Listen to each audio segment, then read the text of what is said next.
This video is going to show you how to share some of your Outlook calendar dates, appointments, or events with another calendar, whether it be Hotmail or Yahoo or some other kind of mail, because you want to share all these dates and put them besides on your work calendar on your personal calendar. So this is how you do it.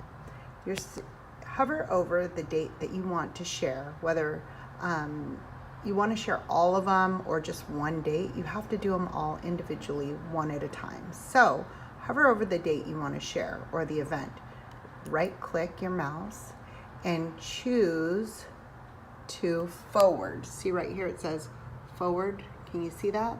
Click forward, and then it gives you the option right here to forward it to someone else's email address. So you type in the email address right there, and then it gets emailed to yourself or someone else that you want to share this calendar with, which I like to share them with myself.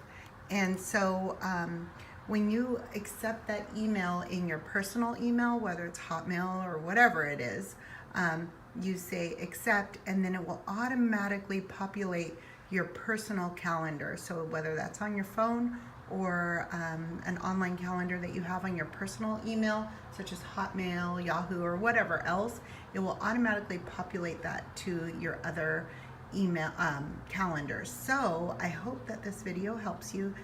Let me know if it works. Well, it's gonna work, so just let me know how you like my technique. Thank you.